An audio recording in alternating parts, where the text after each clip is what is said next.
Muchísimas gracias, Luis Eduardo. Muchísimas gracias, Isabel. Eh, Cuando Luis Eduardo me invitó a dictar esta conferencia, estuvimos conversando brevemente sobre cuál sería el mejor tema para abordar en un espacio de esta naturaleza. Eh, yo le propuse que habláramos de la evolución del compliance porque siento que estamos frente a una megatendencia que está pasando desapercibida en muchos sectores y que supone un redimensionamiento de lo que es la función del oficial de cumplimiento dentro de las organizaciones. Esto lo estamos viendo en América Latina en este momento. Es una tendencia que viene fuertemente desde el norte, específicamente desde Europa, y es la tendencia a darle al oficial de cumplimiento unos roles en materia de ética empresarial, de responsabilidad social empresarial, de transparencia e integridad corporativa. Y aquí quisiera yo arrancar mi conferencia. El primer punto que quisiera mencionar es lo que yo llamo los tres estadios de la evolución del compliance.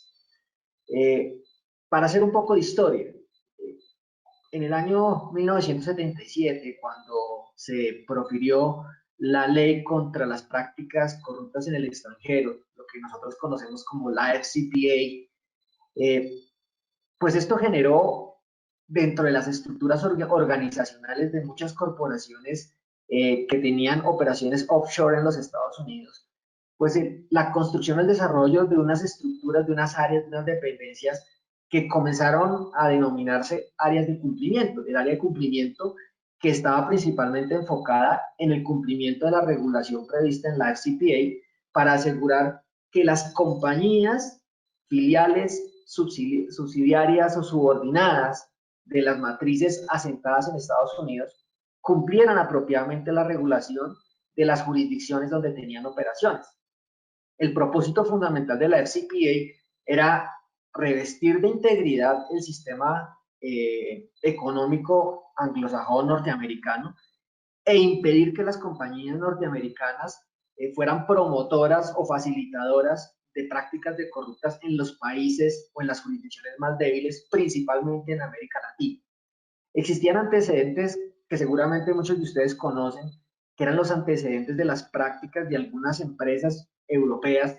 Dentro de ellas se destacaban, por ejemplo, las farmacéuticas alemanas, que por allá en la década de los 60 y los 70 eh, incurrían con cierta frecuencia en el pago de sobornos a autoridades de países africanos para poder llevar a esos países medicamentos que no cumplían los requerimientos o los estándares de calidad exigidos por sus países de origen, por los países europeos, y que, digamos, de alguna manera les permitían abrir esos mercados y probar sus productos en esos mercados donde las jurisdicciones y las autoridades eran más débiles. Las leyes tributarias alemanas, por ejemplo, permitían que las farmacéuticas descontaran de impuesto de renta el valor de los sobornos. La lógica en ese momento consistía fundamentalmente en que las empresas multinacionales eran víctimas del entorno corrupto y de la debilidad institucional de esos países y que lamentablemente, pues, si ellas querían competir en esos mercados, pues tenían que jugar con esas reglas de corrupción, y las autoridades de ese país pues básicamente veían a estas corporaciones que pagaban sobornos como víctimas de un entorno perverso, de un entorno eh, mal estructurado, donde esas prácticas se favorecían, y la lógica era que si se les permitía deducir de impuesto de renta ese tipo de sobornos, pues se les estaba apoyando para que fueran empresas competitivas en todo el mundo y eso favorecería la economía nacional. En los 70, básicamente con la administración Carter, esto cambia. Se asume una posición completamente diferente, específicamente jalado desde Washington, diciendo no es posible que nuestras multinacionales estén financiando, estén promoviendo o estén apoyando prácticas corruptas en el exterior, y así sale la FCPA y obligan a todas las multinacionales a crear estas áreas de cumplimiento. Estas áreas de cumplimiento nacen con una función específica, que es el control normativo. Básicamente, el oficial de cumplimiento era un controller cuya finalidad principal era asegurar que la filial, la subsidiaria o la subordinada en cualquier jurisdicción donde tuvieran operaciones cumpliese la regulación. Y la forma de hacerlo era esencialmente recurriendo a dos mecanismos. requerimientos de información y de documentación con soportes y las auditorías. Entonces, las metodologías y técnicas de auditoría generalmente aceptadas era la punta de la lanza del oficial de cumplimiento para asegurar el cumplimiento de la normatividad. Y la función del oficial de cumplimiento en Estados Unidos era fundamentalmente requerir al representante legal de la organización, de la corporación, de la subsidiaria o de afiliares en la jurisdicción para que le informara qué estaba haciendo en términos de cumplimiento de las normas laborales, tributarias, medioambientales, etc. Y así funcionó durante los años 80 y 90. Esa era la función esencialmente de un oficial de cumplimiento. Hacia el año 2004, cuando se llevó a cabo el segundo comité de Basilea, el sistema financiero jugó un rol muy importante en lo que se llamó la adopción de la gestión con enfoque basado en el riesgo, el Risk-Based Approach Management, que no es otra cosa diferente que diseñar una estrategia de administración enfocada en la identificación de los riesgos. Esto para toda la organización. Aparecieron entonces y comenzaron a aparecer áreas de cumplimiento que comenzaron a aplicar el enfoque basado en el riesgo como una parte importante de su gestión. Y entonces el oficial de cumplimiento ya no hacía solo control normativo, ya no se limitaba simplemente a enviar requerimientos y a pedir documentos y soportes y a hacer auditorías, sino que el oficial de cumplimiento comenzó a hacer evaluaciones de riesgo, comenzó a identificar amenazas, comenzó a identificar vulnerabilidades, comenzó también a hacer mapas de riesgo, matrices de riesgo, y comenzaron a diseñarse sistemas de administración de riesgo. Por supuesto, esto llevó a que hubiera sistemas de administración de riesgo de todo tipo, sistemas de administración de riesgo financiero, de riesgo operacional, de riesgo legal, por supuesto también de riesgos de cumplimiento normativo. Y durante la primera década del siglo XXI, pues lo que estamos viendo es la hiperespecialización del oficial de cumplimiento como gerente de riesgo. Su finalidad era administrar un sistema de riesgo, principalmente de riesgo de lavado de activos y financiación del terrorismo. En Estados Unidos y en el Reino Unido, después de la expedición del UK Bravery Act en el Reino Unido, el papel del oficial de cumplimiento se profundizó en materia de administración de riesgos y su papel era básicamente tomar ese sistema de administración de riesgo y administrarlo con criterios de racionalidad económica. Tenía que hacer que el sistema fuera eficaz y eficiente. Eficaz en el sentido de ser capaz de mitigar los riesgos a los que está expuesta la organización en términos de cumplimiento normativo, antilavado, anticorrupción, y hacerlo de una manera eficiente, o sea, con el menor costo posible. Y esto fue, digamos, lo que vimos desde el año 2004 hasta bien entrada la segunda década, el año 2011, 2013, 2011, 2012, 2013, en materia de cumplimiento. Pero comienza a aparecer una gran megatendencia muy importante y es el rol que comienza a cumplir el oficial de cumplimiento en materia de ética empresarial, de ética corporativa, ¿sí? Y esto comienza en la medida en la que comienzan a aparecer con más fuerza, sobre todo en América Latina, lo que llamamos los programas de ética empresarial o los sistemas de gestión de riesgo de corrupción, donde la primera pregunta, por ejemplo, en el caso colombiano, cuando se expide la ley 1778 y se le entrega a la Superintendencia de Sociedades la función de reglamentar todo lo concerniente a la responsabilidad administrativa por el delito de soborno activo transnacional. Y en el marco de esa regulación, de ese desarrollo, la Superintendencia emite una regulación donde obliga a un sector importante del empresariado colombiano a implementar programas de ética empresarial. Entonces, claro, la gran pregunta de los empresarios y los ingenieros industriales era, ¿y a dónde ponemos este tema? ¿A quién le atribuimos esa función de desarrollar, implementar y ejecutar el programa de ética empresarial? Debido a que estos programas de ética empresarial estaban inspirados fundamentalmente por esa lógica de gestión de riesgos que provenía principalmente del mundo anglosajón, pues se vio que había una cercanía muy estrecha con el tema antilavado, con el tema de prevención de riesgos de lavado de activos y financiación del terrorismo, que era de la esencia o del core de las áreas de cumplimiento. Y lo más lógico fue comenzar a anexar también la responsabilidad de gestionar el programa de ética empresarial con el programa antilavado. Y luego aparece el estándar ISO 37001, que genera un estándar clarísimo en el sentido de que la gestión del riesgo de corrupción requiere aplicar las mismas metodologías de gestión de otros riesgos y por consiguiente esto comienza a volverse un tema redondo, donde tenemos un sistema de gestión de riesgo no solamente para lavado y financiación del terrorismo, sino también para corrupción, y a esto le vamos agregando otro tipo de factores como delitos cibernéticos, como por ejemplo todos los temas relacionados con delitos ambientales, todo lo relacionado con fraude y delincuencia al interior de la corporación, corrupción privada, etc. Y entonces comienza a aparecer todo este tema asociado a los oficiales de cumplimiento. Y los oficiales de cumplimiento comienzan a asumir unas responsabilidades y a sorprenderse del tamaño de sus responsabilidades dentro de las organizaciones. Y eso nos lleva al siguiente punto, y es en qué momento esto comienza a dar el giro, ¿sí?, de ser un compliance basado en gestión del riesgo a un compliance basado en liderazgo ético.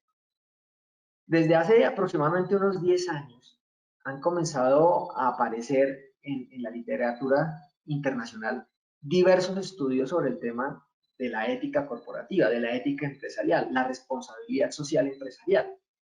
Y comienza a explorarse el tema del liderazgo ético desde una perspectiva mucho más robusta y mucho más científica, si se quiere. Y aquí la forma más didáctica de entender este cambio, esta megatendencia a la que nos estamos enfrentando, es la analogía del síntoma y la enfermedad. Y creo que la coyuntura que estamos viviendo hoy con el COVID-19 es perfecta para esta analogía. Piense que nosotros nos estamos enfrentando a una amenaza muy grande, que es el virus, y el mecanismo que han escogido las autoridades para mitigar el riesgo de contagio y de propagación de este virus es el aislamiento preventivo. El aislamiento obligatorio es una medida de gestión de riesgo, claramente. Pero el virus sigue ahí afuera, y en el momento en que el aislamiento termine, nuestra vulnerabilidad aumentará y seguramente se dispararán los contagios. Esto demuestra que la medida de gestión de riesgos es importante para contener el problema, pero no soluciona el problema. El problema sigue allá afuera, el COVID sigue allá afuera. Lo mismo pasa con la corrupción.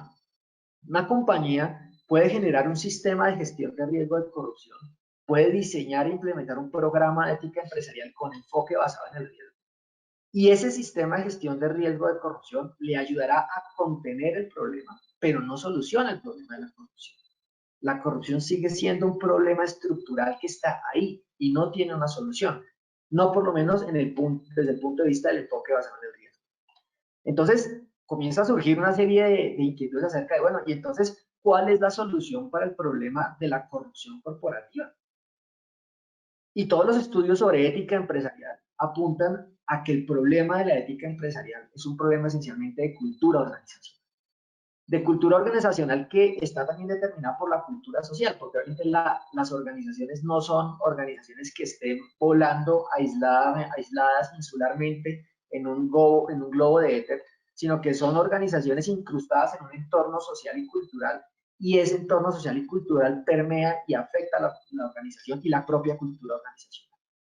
Entonces, bajo la lógica de que, bueno, si la corrupción está en el entorno, entonces tenemos que adaptarnos a ella, pues sencillamente lo único que vamos a hacer es tener sistemas de gestión de riesgo de corrupción lo más robustos que podamos. Vamos a invertir mucha plata fortaleciendo nuestros sistemas de gestión de riesgos, pero el día que nuestro sistema falle vamos a estar mal, vamos a estar fritos, porque el entorno sigue mal. Vamos a hablar ahora un poco más adelante de lo que se llama la estrategia de valor compartido, pero en el management moderno, uno de los grandes puntos de inflexión es la idea de que los empresarios, los directivos, los administradores de las organizaciones, no tienen por qué conformarse con el entorno, no tienen por qué limitarse a reconocer el entorno y adaptarse al entorno, como se pensaba en los 90. Hoy en día se reconoce que los empresarios, si quieren que su organización sea competitiva, tienen que pensar en cómo influir positivamente en el entorno para que su organización opere en un entorno saludable. Lo mismo pasa acá. Si nosotros queremos solucionar estructuralmente el problema de la corrupción corporativa y de la corrupción social, pues el empresario tiene que comenzar a diseñar estrategias para transformar su cultura organizacional y a través de la transformación de su cultura organizacional, influir positivamente en su entorno de negocios para que sea un entorno mucho más íntegro, mucho más ético, mucho más transparente. Y eso permitirá incrementar los niveles de competitividad. Hoy en día tenemos muy claro que la relación entre ética y competitividad es estrecha. Cuanto más ético, más íntegro es un entorno de negocios, mucho más competitivo. Sobre eso voy a hablar ahora un poco más adelante. Entonces, el paso del cumplimiento como gestión de riesgos al liderazgo ético tiene que ver con la lógica de que hay que actuar para solucionar el problema y no solamente para tratar de aislarnos o mantenernos alejados del problema. Y esto nos lleva a un punto bien interesante, y es qué entendemos por liderazgo. Porque, claro, cuando uno habla de liderazgo, sobre todo bajo la lógica tradicional del liderazgo, las teorías clásicas del liderazgo, siempre se aproximaron a este fenómeno desde una perspectiva psicológica. Y el liderazgo fue entendido desde hace mucho tiempo, incluso desde el siglo XIX y el siglo XX, como un atributo o una cualidad de una persona. Y entonces hablábamos de los líderes carismáticos, hablábamos de los líderes políticos, y siempre era el liderazgo como una cualidad de una persona que es inherente a ella. Y casi que habían discursos desde el punto de vista de la psicología respecto de si el líder nace o si el líder se hace. Lo cierto es que en el management moderno, esas teorías se tuvieron que abandonar por una razón muy sencilla. Todas las organizaciones tienen necesidades de liderazgo. El liderazgo es fundamental en una organización y es esencial en la competitividad de una organización. Las organizaciones no pueden depender de las personas. La sostenibilidad, la sustentabilidad de las organizaciones depende de su capacidad institucional para funcionar con independencia de las personas.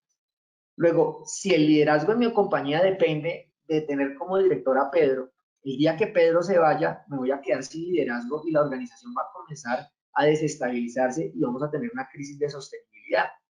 Esto no puede pasar en una organización, mucho menos en una organización que aspire a funcionar a nivel internacional, multinacional, transnacional o en un entorno globalizado. Entonces, las compañías tienen que comenzar a pensar en que el liderazgo debe ser algo institucional.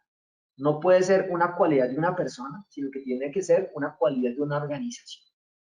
Y eso nos lleva a un punto muy interesante, y es, ¿qué entendemos por el liderazgo ético? Bajo la teoría clásica, cuando uno miraba todos los trabajos sobre liderazgo ético que ha habido en la literatura precedente, la sensación que le queda a uno como académico es que el liderazgo ético era entendido hasta hace 15 años, no sé, 10 años, básicamente como portarse bien para dar ejemplo. Entonces, se hacían unas grandes encuestas internacionales sobre el liderazgo ético y todo apuntaba a que el líder ético era el señor íntegro, honesto, disciplinado, responsable, cumplidor de su deber, que a través del ejemplo inspiraba a otras personas a comportarse de la misma manera. Pues bueno, eso no puede ser el liderazgo ético en la actualidad, cuando estamos pensando en un liderazgo desde la perspectiva organizacional. Por eso, el liderazgo ético como se está entendiendo hoy en día es a partir de un enfoque sistémico y operacional. Es decir, ¿cómo logramos nosotros, a partir de una evaluación de procesos y a partir de una evaluación del liderazgo en los procesos, introducir lo que se podrían denominar conductores o drivers éticos en cada uno de los procesos? ¿Qué son esos conductores éticos o drivers éticos dentro de los procesos? Pues no son otra cosa que mecanismos institucionales que le apuntan fundamentalmente a asegurar que todas las personas que participan en la ejecución de esos procesos, comenzando por el líder del proceso y pasando por toda la línea operativa, se comporten de manera íntegra. Y aquí la integridad tiene que ver esencialmente con coherencia. La cultura organizacional de una empresa está basada en sus valores. Valores entendidos como aquello que la organización, que los fundadores de la organización, que los directores y administradores de la organización declaran y reconocen como lo más valioso. Por ejemplo, la honestidad. Por ejemplo, el cumplimiento de la ley. Por ejemplo, la responsabilidad social con los empleados y con los grupos de interés. Esos son los valores que declara la organización y sobre eso se construye una cultura organizacional. Una cosa es decirlo y otra cosa es hacerlo. Integridad hay cuando no solamente se dice, sino que también se hace. Integridad al final del día es coherencia.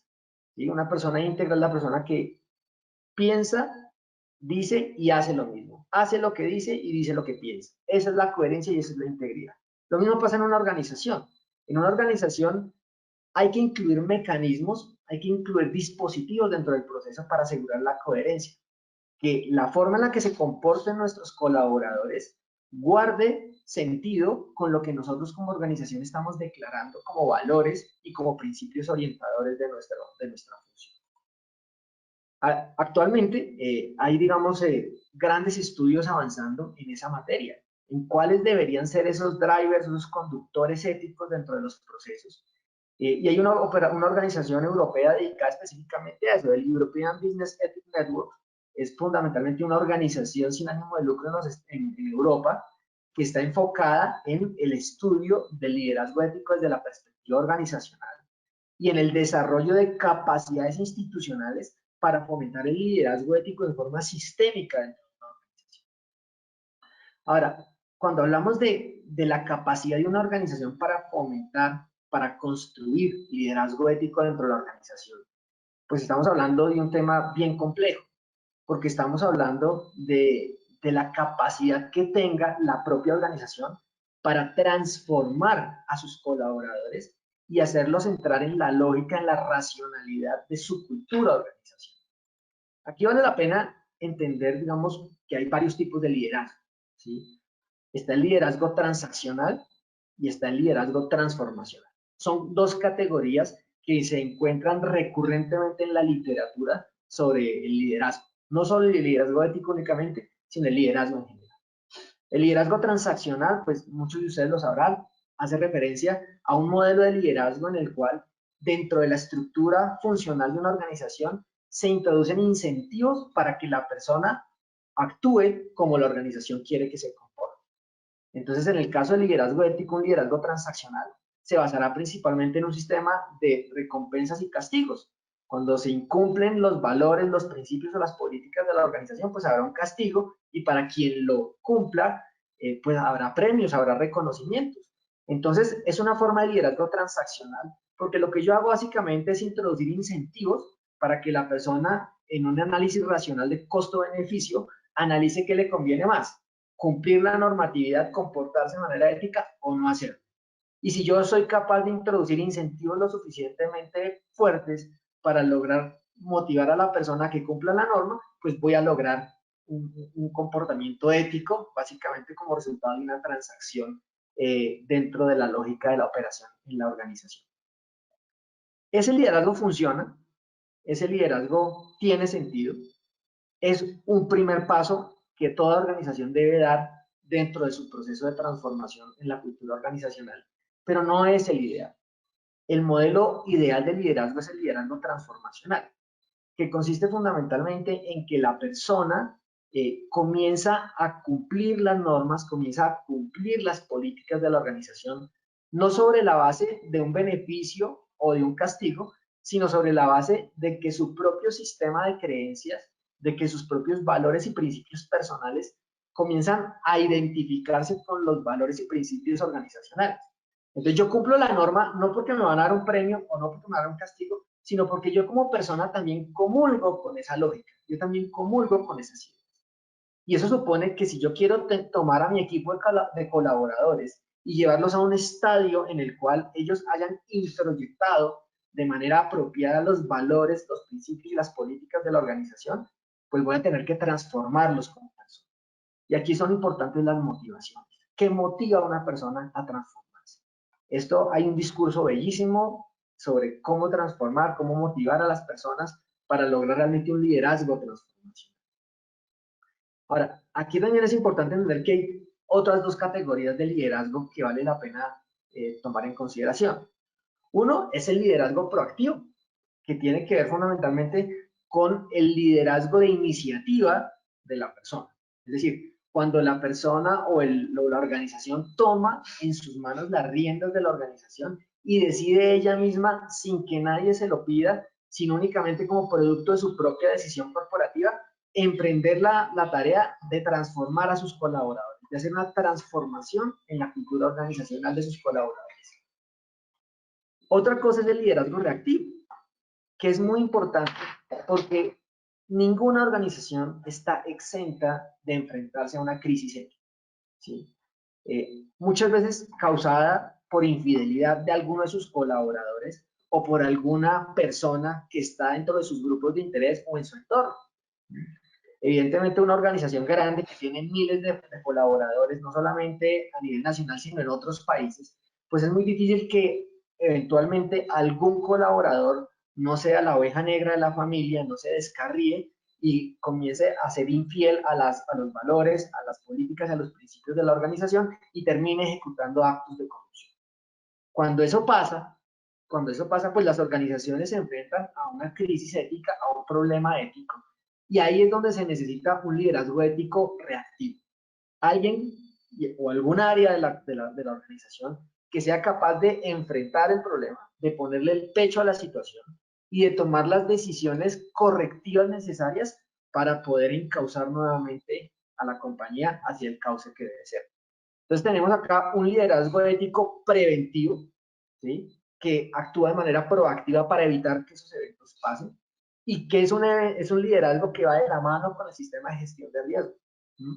Aquí el liderazgo proactivo y preventivo pues está encauzado precisamente con el sistema de gestión de riesgos, porque lo que nosotros vamos a tratar de hacer a través de un liderazgo ético proactivo es transformar la cultura organizacional para que esos eventos de riesgo que hemos identificado nunca nos ocurran. Y lo vamos a hacer a través de estrategias o drivers dentro de los procesos que apunten a transformar la forma de ser de nuestros colaboradores para que eso nunca nos pase. Pero como el riesgo residual nunca es cero, siempre estamos expuestos a que el evento de riesgo igual pase. Por consiguiente, también necesitamos tener un liderazgo reactivo para que cuando esa situación ocurra, nosotros tengamos la capacidad de reaccionar apropiadamente, tomar las medidas correctivas y funcionar dentro de un entorno ético apropiado. Entonces, fíjense que aquí, cuando he hablado del liderazgo transaccional, transformacional, proactivo y reactivo, al final del día he venido también mencionando lo que hoy podrían ser las funciones adicionales que tiene el área de cumplimiento. El área de cumplimiento y el oficial de cumplimiento como jefe de esa área, pues tiene un papel como líder proactivo, como líder reactivo, como líder transaccional y transformacional. Y lo hace desde el más alto nivel de la organización.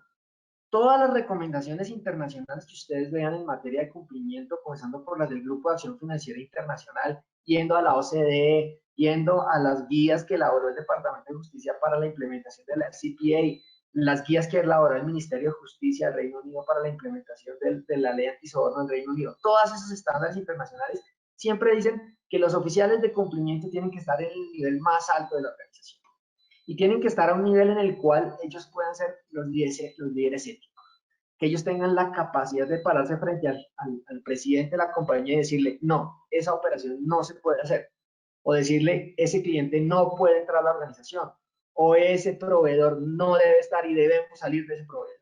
Alguien que tenga la capacidad de hablarle a la junta directiva y ponerle de manifiesto los problemas de integridad que se están presentando en ciertos procesos, en ciertas áreas. Tiene que ser alguien que asuma ese liderazgo de asegurar la transformación de la cultura organizacional en miras hacia una organización mucho más íntegra. Esto, en el escenario internacional, ha venido siendo objeto de grandes estudios, ¿sí? Y mucho más ahora que estamos en un momento tan coyuntural, tan crítico como es el momento del COVID-19. Y es una reflexión que se ha venido haciendo en el mundo del estudio académico de la responsabilidad social empresarial. Y es cuál es el papel de la transparencia corporativa y la responsabilidad social corporativa en estos momentos de crisis. ¿Son realmente un salvavidas para los tiempos de crisis? En el año 2001, como ustedes sabrán, Joseph Stiglitz ganó el Premio Nobel de Economía por su estudio sobre la asimetría de información y la ineficiencia de los mercados. La tesis de Stiglitz era básicamente que cuando en un mercado hay asimetrías en la información, no es un mercado transparente, sino que hay ciertas personas que tienen una posición privilegiada y pueden acceder a información que muchos otros no pueden. Pues lo que va a hacer es que esas personas que tienen acceso a esa información privilegiada, pues van a tener mejores condiciones, van a tener más elementos de juicio, van a tomar decisiones mejor informadas y van a tener una posición, una ventaja competitiva que los va a llevar a ser los grandes acumuladores de capital y de riqueza. cuando encontramos personas que gracias a sus privilegios en el acceso a la información logran acumular capital, pues vamos a encontrar claramente asimetrías, vamos a encontrar diferencias, concentración de riqueza, concentración del capital, lo que hace sumamente ineficientes los mercados y conduce finalmente a las economías extractivas, a las economías que empobrecen gradualmente a las personas.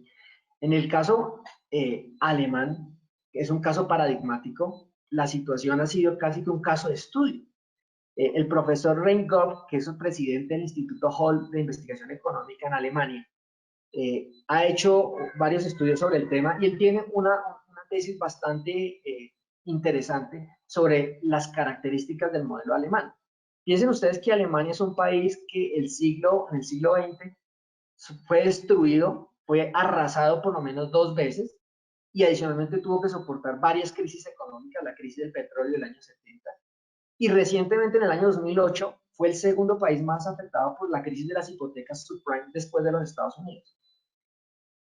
Si uno mira la historia de los últimos 150 años en Alemania, es un país que debería estar en la cola del desarrollo, debería ser de los países menos evolucionados por todos los problemas que ha tenido históricamente, 2 guerras mundiales, varias crisis financieras. ¿Dónde está Alemania hoy? La segunda o tercera economía del mundo. La capacidad de recuperación alemana ha sido impresionante. Y después de la crisis del 2008 lo fue con mayor insistencia. Fíjense ustedes que Alemania no sufrió los avatares de la crisis subprime como lo sufrió Estados Unidos o como lo sufrió España o Italia o Grecia. ¿Qué es lo que hace que el modelo alemán se recupere tan rápido y logre esos niveles de desarrollo tan acelerados? La tesis del profesor Grob es que fundamentalmente es un sistema que está basado en la cooperación y en el consenso más que en la competencia. Y se han hecho varios estudios precisamente sobre la importancia de la transparencia corporativa y la responsabilidad social empresarial en el modelo alemán. Es interesante señalar, por ejemplo, que en la ley federal alemana, la ley económica federal alemana, está previsto como obligación de todas las corporaciones que tienen ciertos niveles asegurar la presencia de miembros del sindicato y de algunos grupos de interés relevantes, como por ejemplo la comunidad, en las juntas directivas de las grandes corporaciones. Adicionalmente, precisamente porque desde la posguerra, durante la administración de Konrad Adenauer, Alemania optó por un modelo de economía social de mercado, donde básicamente la banca se volcó hacia el financiamiento de la microempresa, y hoy por eso tenemos lo que llaman muchos el Mittelstand, que es fundamentalmente el motor económico alemán, y es un segmento donde están el 95% de las empresas alemanas y están en el sector de las micro y medianas empresas. ¿Esto qué lleva, o por qué es importante esto? Porque básicamente estamos hablando de empresas de corte familiar, de empresas pequeñas, donde el dueño de la empresa, donde los directivos de la empresa están comprometidos realmente con sacar adelante la empresa. Estas empresas tienen una sensibilidad social muy alta, precisamente porque son empresas de familia, porque sus colaboradores son parte de la familia.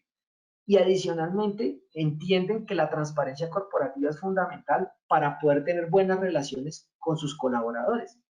Entonces, cuando vino la crisis del año 2008, las multinacionales alemanas y todas esas empresas que están en el segmento de Mittelstand en Alemania, en lugar de apelar a la confidencialidad, como lo hicieron las multinacionales norteamericanas, que comenzaron a encapsular la información e incrementaron los niveles de opacidad. Y es una tendencia natural. Usted sabe que el empresario, en el momento en que sus estados financieros comienzan a mostrar cifras rojas, el instinto, la inclinación natural es a ocultar esa información. No quiero que nadie sepa que yo estoy mal por dentro.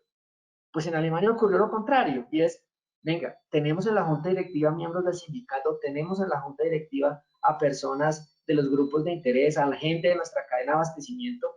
Las microempresas entienden que sus colaboradores son parte de su familia, entonces comienzan a ser transparentes, a mostrar claramente la situación, y eso les permite llegar a negociaciones. Por eso es que el fenómeno cooperativo y el consenso en Alemania es muy importante, ¿Cómo les ayuda esa transparencia corporativa a llegar a mejores niveles de consenso, a llegar a mejores acuerdos con sus proveedores y con sus trabajadores para asegurar la sostenibilidad de la empresa y su recuperación acelerada?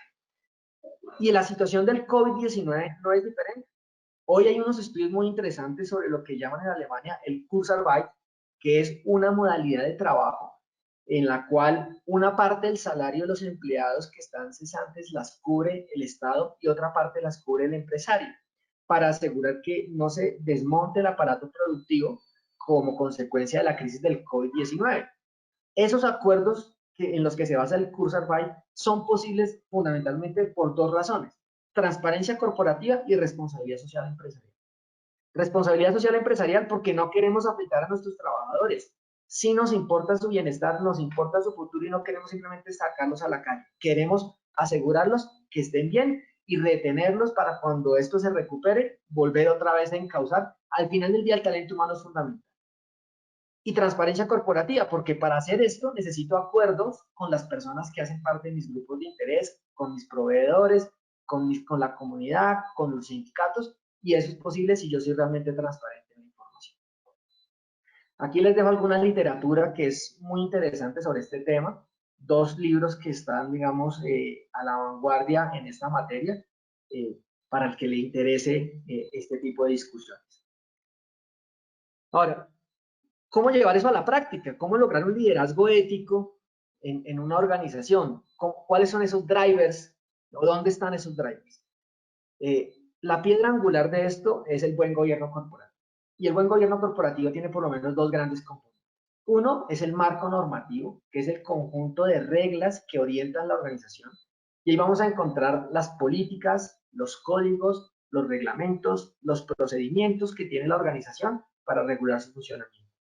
Y por el otro lado tenemos el marco institucional, que no es otra cosa que el conjunto de áreas, dependencias o funcionarios que cumplen un papel importante en la ejecución, aplicación y control del marco normativo. Aquí vamos a encontrar con un papel muy importante los organismos de control, los organismos de auditoría y, por supuesto, la oficina de cumplimiento o el área de cumplimiento, que es al final la que está asumiendo ese liderazgo ético en diferentes dimensiones de la organización. La pieza más importante, sin dudas, de ese rompecabezas es el código. Un código que se llama código de ética, código de integridad, donde debe estar fundamentalmente planteada toda la posición de la organización en términos de integridad en los negocios, ética empresarial, transparencia corporativa, responsabilidad social empresarial, liderazgo ético, etc. Y ahí debemos encontrar nosotros por lo menos 6 cosas fundamentales. Primero, los valores que orientan a la organización. Segundo, los principios que orientan el funcionamiento de la organización, entendido como esas reglas, esas metareglas que orientan el funcionamiento, la toma de decisiones por parte del nivel directivo. Tercero, los deberes desde el punto de vista ético, que deben ir más allá del simple cumplimiento de la ley. ¿Sí? El cumplimiento de la ley es un mínimo ético, pero como su nombre lo dice, es mínimo. Debemos aspirar a ir más allá del mínimo cumplimiento de la ley como mínimo ético. Por supuesto, es importante el liderazgo transaccional y por supuesto tiene que haber faltas y tienen que haber sanciones para quienes cometan esas faltas.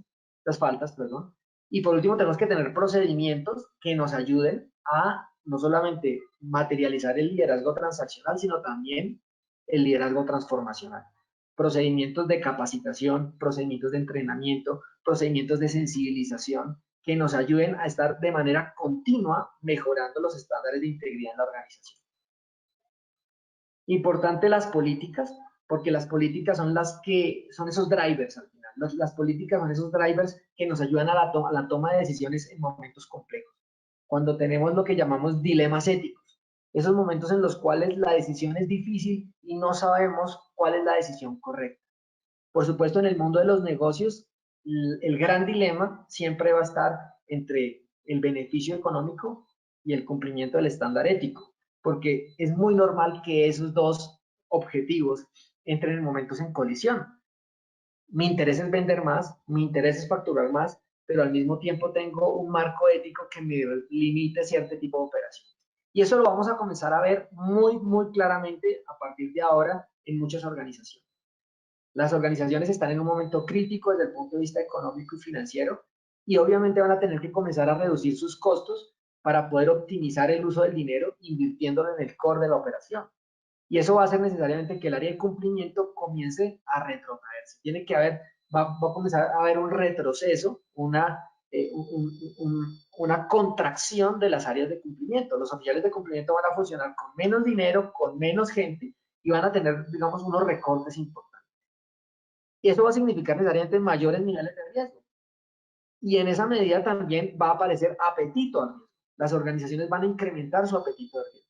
Ese fenómeno conocido como el de risking, que es fundamentalmente el fenómeno que veíamos hace algunos años, en el cual las organizaciones, al hacer sus evaluaciones de riesgo, identificaban esas personas o ese tipo de organizaciones que estaban en segmentos riesgosos y entonces adoptaban la política de no hacer negocios con ellos. En la banca el de risking, sobre todo en Colombia, es muy normal. Entonces, los bancos que establecían como política, yo no hago negocios con la gente del sector de juegos, suerte y azar, yo no hago negocios con la gente del sector minero, yo no hago negocios con la gente de los sectores de criptomonedas o fintech. En fin, se tomaban decisiones basadas en que eran sectores muy riesgosos. En un momento de crisis, donde yo necesito vender, necesito facturar, necesito ingresos para poder sobrevivir, pues ya no puedo ser tan exigente y entonces esas políticas de de-risking comienzan a retrotraerse, comienzan a contraerse, el apetito de riesgo aumenta y es un cóctel muy peligroso porque tengo niveles de riesgo cada vez más importantes porque mi apetito de riesgo subió, pero mi área de cumplimiento se está contrayendo porque yo le estoy quitando recursos para invertirse en el core del negocio. Entonces comienzan a aparecer esos dilemas éticos. ¿Sí? El comercial me quiere traer unos clientes que en condiciones normales no los aceptaríamos, pero necesitamos el negocio. El área de compras me está trayendo unos proveedores que en condiciones normales no aceptaríamos, pero es que necesitamos reducir costos. Entonces, ahí esos dilemas éticos se resuelven con drivers y las políticas son esos drivers. Tenemos políticas para el manejo de conflictos de interés, para temas de rendición de cuenta, transparencia corporativa, seguridad en la información, responsabilidad social empresarial, en fin, todo lo que ustedes están viendo en la pantalla. Ahora, ¿de qué manera afecta todo esto a la competitividad de la compañía? Bueno, cuando uno lee toda esta literatura tan interesante que hay modernamente, especialmente después de los trabajos de Porter, de Michael Porter sobre la cadena de valor, pues uno se pregunta, venga, y en esa cadena de valor de las organizaciones, ¿dónde está el área de cumplimiento? ¿Qué papel cumple el área de cumplimiento en toda esa cadena de valor?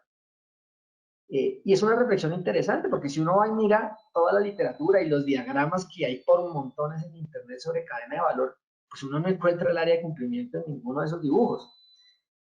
Pero la verdad es que el área de cumplimiento cumple un rol muy importante en la cadena de valor por una sencilla razón, porque es transversal a todos los procesos. El enfoque operativo, ¿sí? El management operation, es hoy en día transversal a toda la organización. Yo tengo que optimizar mis procesos en todas las áreas. Yo no optimizo solamente mis procesos misionales, yo no voy solamente al core del negocio para optimizarlos. Yo también tengo que optimizar mis procesos de apoyo y tengo que optimizar mis procesos estratégicos. La optimización de esos procesos supone también que yo tenga que pensar en la optimización desde el punto de vista ético. Tengo que mejorar mis procedimientos e introducir drivers en todo tipo de procedimientos. Por eso la participación del área de cumplimiento en la cadena de valor es transversal, está prácticamente en todos los eslabones de la cadena de valor y eso es fundamental para la importancia que tiene el área de cumplimiento dentro de la organización, generando tranquilidad, generando recompensa. Ahora, aquí hay una cosa muy importante y es la noción de las estrategias de valor compartido. Como les decía al comienzo, hoy en día ya el management moderno reconoce que el empresario, el director, el administrador de una organización no está condenado a escanear o estudiar su entorno y ajustarse a él. No tiene por qué resignarse a las condiciones del entorno, sino que puede desarrollar estrategias para influir positivamente en su entorno y mejorar su entorno para hacer más competitivo el entorno y hacerse más competitivo a él. Si su entorno es mejor, su funcionamiento como organización será mejor y eso será beneficioso en términos de competitividad. Lo mismo pasa en temas de ética, ¿sí? Yo puedo diseñar una estrategia para mejorar mis estándares de integridad dentro de la organización, puedo desarrollar procedimientos, cursos, metodologías de capacitación, controles específicamente diseñados para mejorar el cumplimiento de mi código de ética dentro de la organización. Y si yo soy capaz de diseñar una estrategia para compartir todo este conocimiento, para compartir toda mi experiencia con mi entorno, pues voy a estar favoreciendo mi entorno. Y a esto le apuntan muchas multinacionales, muchas compañías que le dicen a su cadena de abastecimiento, a las empresas que son parte de su cadena de abastecimiento, si tú quieres hacer negocios conmigo, tienes que entrar en esta lógica y tienes que adoptar modelos de ética y de integridad y de transparencia similares a los que estoy implementando yo. Le dicen a sus clientes, queremos hacer negocio contigo, pero necesitamos que estés ajustado a estas condiciones de negociación y que tengas incluido dentro de tu estructura funcional estos mecanismos de ética, transparencia e integridad corporativa. Esa es la forma de generar estrategias de valor compartido que permitan mejorar el entorno de la organización. Cuando una organización es exitosa en eso, va a tener un entorno muy saludable que lo va a hacer mucho más competitivo y que sin duda alguna va a influir positivamente en, en los negocios, en los rendimientos. Y es por eso que han comenzado a surgir muchas certificaciones. Aquí les muestro tres que son muy importantes. La certificación de empresa B, que lo otorga una organización sin ánimo de lucro internacional y está fundamentalmente enfocada en las empresas que son socialmente responsables. Entonces, esta certificación se le otorga a las entidades que cumplen unos estándares de ética, integridad y transparencia y sobre todo responsabilidad con el medio ambiente, que son muy exigentes. Y eso es un brand que va al lado de la marca y que hoy en día comienza a tomar importancia. Lo mismo tenemos el Ethical Corporate Certified y tenemos el Global Reporting Initiative, que son certificaciones dirigidas a poder poner un sello al lado de mi marca que diga, mire, yo soy una empresa ética, socialmente responsable, transparente y que tengo políticas de sostenibilidad ambiental y social muy fuertes. Esto va a ser muy importante para las futuras generaciones. No tanto para los millennials, pero sí para los centennials. El grupo de consumidores que hace parte hoy de la generación de los centennials tiene una característica muy importante y es que estos niños, estos jóvenes están creciendo con la lógica de vivir en un entorno mucho más saludable desde el punto de vista medioambiental y social. Por eso los centennials van a ser tal vez de las primeras generaciones que van a estar masivamente preocupadas por el origen y la forma de producción de los bienes y servicios que consumen. Esto ya ha comenzado a impactar a algunas empresas. Ustedes no sé si han visto la historia, por ejemplo, de una compañía como Forever 21, que comenzó a tener problemas de caja precisamente porque el grupo de gente que hace parte de su target de mercado no se sentía cómoda sin saber de dónde provenía la ropa que ellos estaban vendiendo. Y esto va a ser una tendencia en todos los niveles, el nivel de la industria de la hostelería, la industria del turismo, la industria tecnológica va a comenzar a sufrir de esto. Y es importante comenzar a entrar en la lógica. El consumidor del futuro es un consumidor preocupado por su responsabilidad social, empresarial y corporativa. Y por último, mencionarles que esto también tiene una dimensión macro, ¿sí? Y es la competitividad institucional. Si ustedes van a mirar el Global Competitiveness Report del Foro Económico Mundial o la encuesta Doing Business del Banco Mundial, van a encontrar que el primer pilar sobre el cual se monta cada uno de esos reportes es el pilar de la competitividad institucional. Y cuando ustedes van a desglosar qué compone la competitividad institucional, lo que van a encontrar ahí es una mezcla de ética, transparencia, integridad, ser amigables con el medio ambiente, tener en consideración a los stakeholders y a todos los individuos que puedan hacer parte de esos grupos de interés extendidos como las comunidades, etc.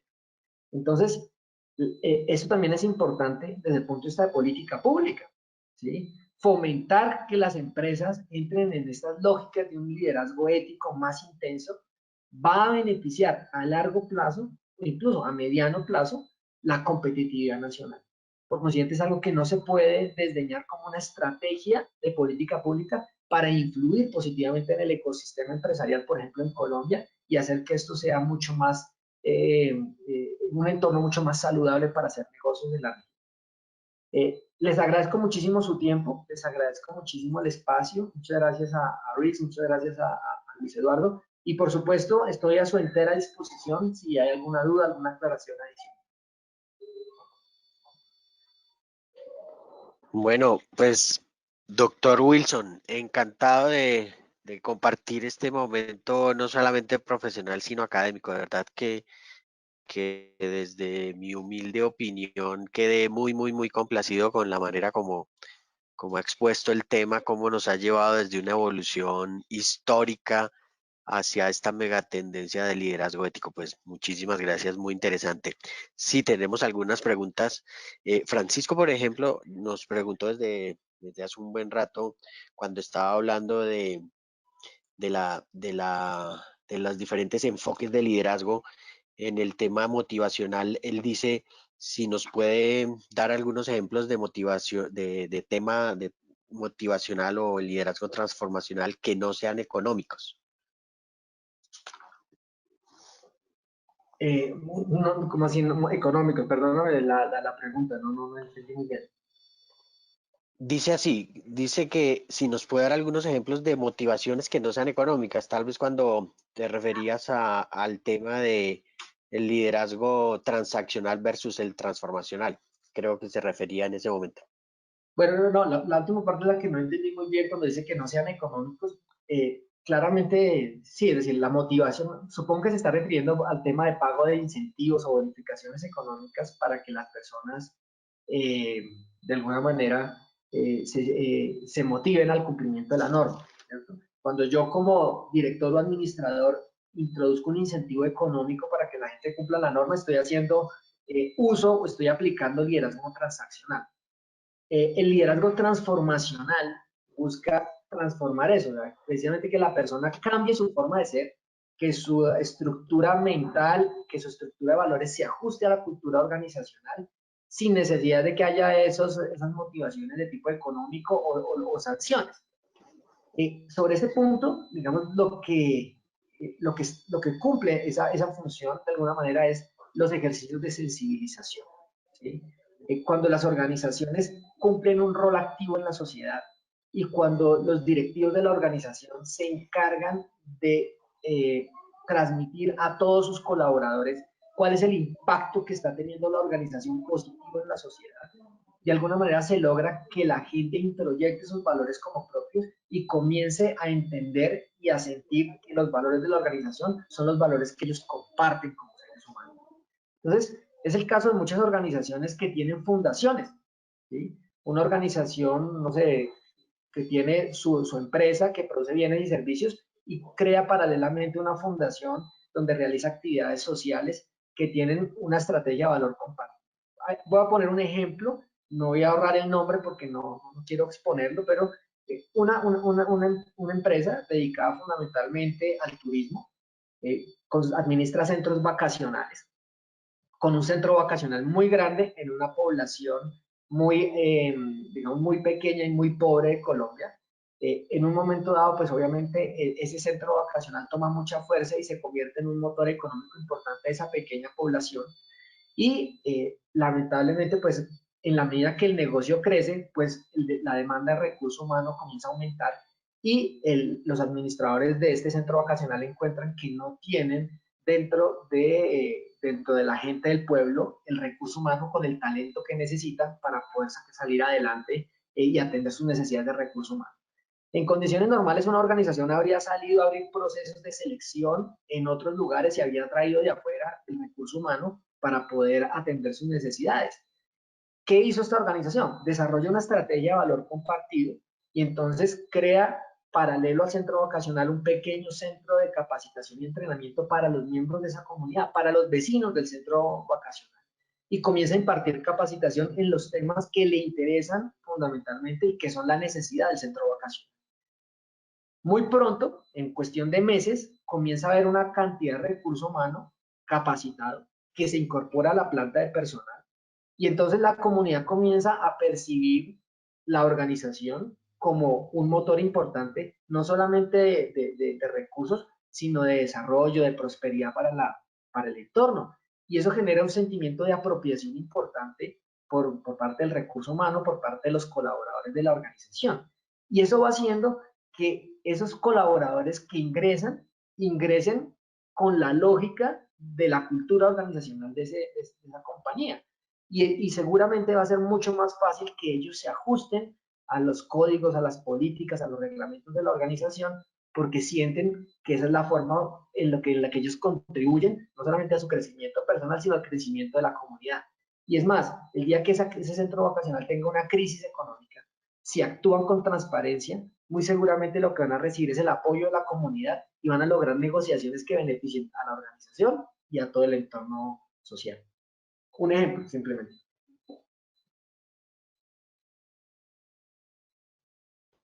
Muy bien, muchísimas gracias. Bueno, ha sido todo un éxito, doctor Wilson. Hemos tenido más de 300 asistentes vinculados de diferentes países: Venezuela, Honduras, Perú, Costa Rica. Em, Héctor Montes pregunta: ¿cómo se puede mejorar la cultura organizacional en épocas de protagonismo individual o politización en las empresas?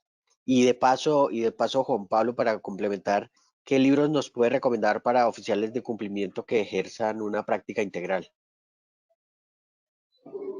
¿Me repites la primera, Luis Eduardo? Héctor Montes nos pregunta: ¿cómo mejorar la cultura organizacional en momentos de protagonismo individual o politización en las empresas? Muy bien. Frente a eso es muy importante lo siguiente. Aquí es importante entrar en un concepto que no expliqué dentro de mi presentación, pero que vale la pena traer aquí para responder la pregunta de Héctor, y es, una cosa es el gobierno y otra cosa es la gobernanza, ¿sí? El gobierno es un modelo en el cual las decisiones que afectan la organización son tomadas de manera exclusiva por los directores y administradores de la organización.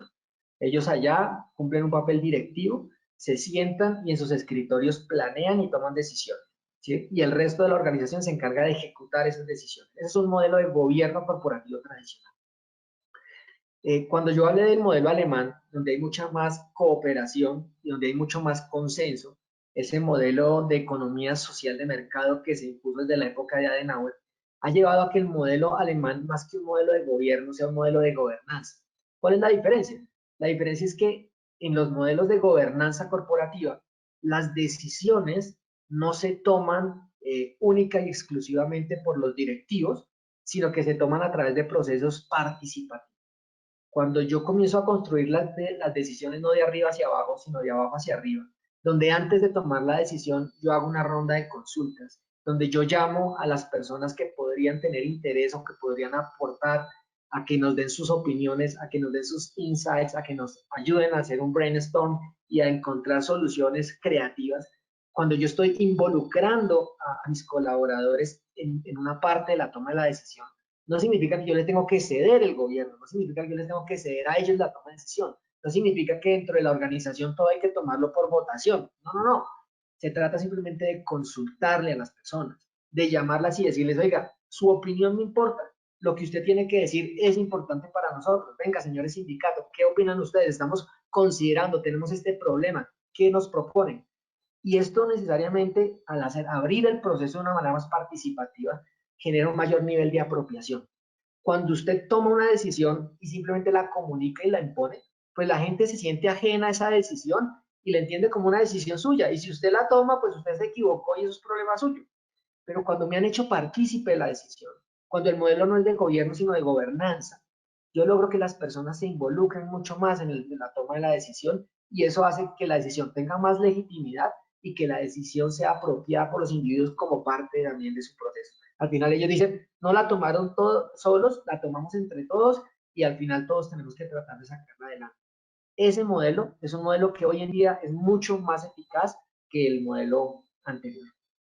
Entonces, eso es importante para tenerlo en consideración como un buen mecanismo, como una buena herramienta para mejorar la transformación de la cultura organizacional en una compañía. En cuanto a libros, yo les recomendé dos. Aquí voy a mostrárselos nuevamente. Está por acá, perdón. Estos dos, pues son dos libros que yo les recomiendo para la persona que esté interesada. Uno es Management Ethics, Placing Ethics at the Core of the Good Management, la administración ética, ubicando la ética en el núcleo de la buena administración. Y el otro es Ética en la banca. Ambos libros son muy innovadores, van en la línea de una ética empresarial corporativa institucionalizada, no liderazgo ético como una cualidad de una persona, sino liderazgo ético como cualidad de una organización y como drivers dentro de un proceso, un enfoque esencialmente de procedimientos. Bueno, muchísimas gracias, doctor Wilson.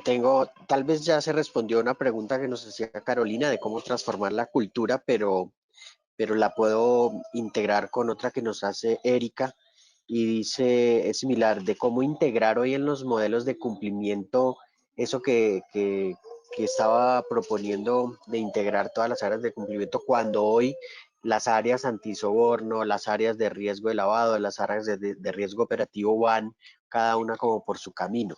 Nos pregunta Erika que cómo podríamos eso, integrar con la propuesta de este liderazgo ético alrededor del oficial de cumplimiento y de las áreas de cumplimiento cuando los diferentes modelos de gestión de riesgo van cada uno por su camino. Sí, ahí es importante entender, digamos, el rol del oficial de cumplimiento. Yo he insistido en que todas las recomendaciones internacionales apuntan a que el oficial de cumplimiento tiene que ser un funcionario del nivel directivo dentro de las organizaciones. Y cuando hablamos de la dirección o de la administración de una organización, estamos hablando de las funciones de planeación, administración, control, seguimiento, apropiación de los recursos, etc.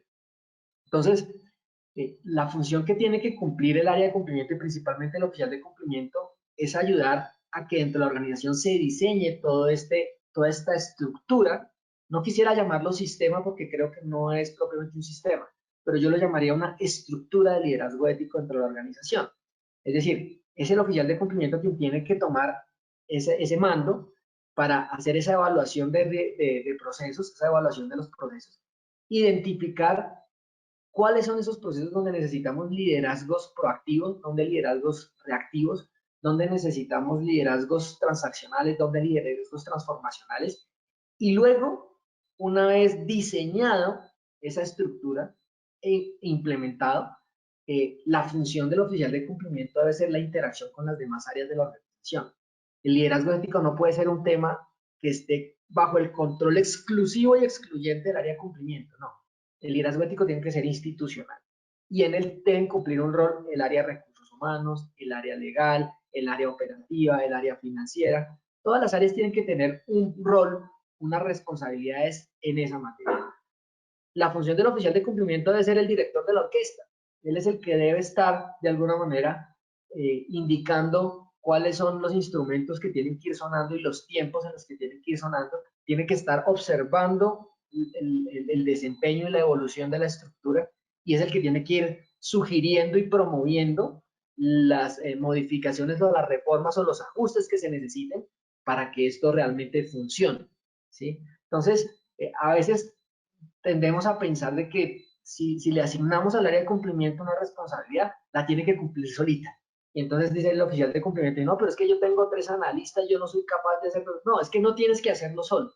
Si los socios o los accionistas o los directores de la organización te están pidiendo que lo hagan solo, estás equivocados, ¿sí? Aquí tiene que haber una colaboración con todas las áreas para que cada una asuma su parte de la responsabilidad y el oficial de cumplimiento pueda estar cumpliendo su función directiva que le es inherente.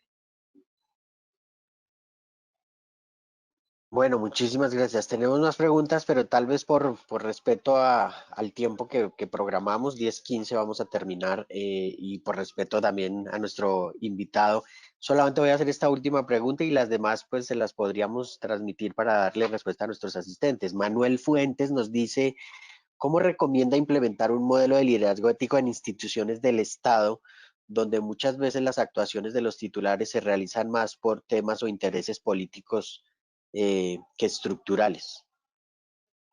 Pues mire, tiene que ser más intensa en las entidades públicas que en las entidades privadas, sobre todo porque es que en las entidades públicas hay un marco normativo mucho más fuerte en temas de transparencia e integridad, ¿sí?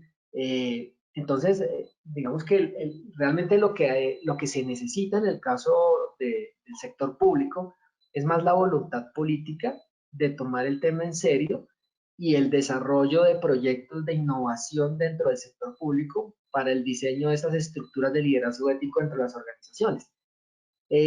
La Secretaría de Transparencia en el caso de Colombia, el Departamento Administrativo de la Función Pública en Colombia y la Procuraduría General de la Nación en Colombia avanzan en esa materia. Lo que pasa es que hay ciertas limitaciones, no es fácil hacerlo, precisamente porque tenemos un marco de regulación en materia de contratación y en materia de ejecución fiscal muy complejo que no facilitan la innovación pública con la misma intensidad con la que lo hace en el sector privado. Innovar en el sector privado es muy fácil, hay todo un ecosistema para la innovación y tal. En cambio, en el sector público no lo hay. El Departamento Nacional de Planeación en Colombia está muy consciente de esa situación y por eso hay todo un departamento preocupado por cómo facilitar la innovación pública en Colombia. Pero eso es muy difícil. Si las cosas no vienen desde el punto de vista de la política pública, una política desde el gobierno central, donde se incentiven y se financien sobre todo, hay que ponerle dinero porque esto sin dinero pues obviamente no funciona. Si no se toma la decisión y no se sitúan los recursos para que esto pueda funcionar en las entidades públicas, va a ser muy difícil. Pero sí hay muchas entidades, inclusive en los gobiernos municipales, donde se logran cosas impresionantes en temas de liderazgo ético. Yo en mi paso por la Procuraduría conocí varios avances, por ejemplo, en Medellín, en la alcaldía de Medellín, en la gobernación del Valle del Cauca, donde hubo algunos intentos de avanzar en línea, de desarrollar procesos de liderazgo ético institucionales para el fomento o la promoción del liderazgo ético desde el punto de vista institucional y sistémico, y son exitosos. Lo que pasa es que son muy pocos, ¿sí? Insisto, se necesita fundamentalmente mejorar las estructuras y el ecosistema de innovación pública y recursos. Eso es lo que se necesita.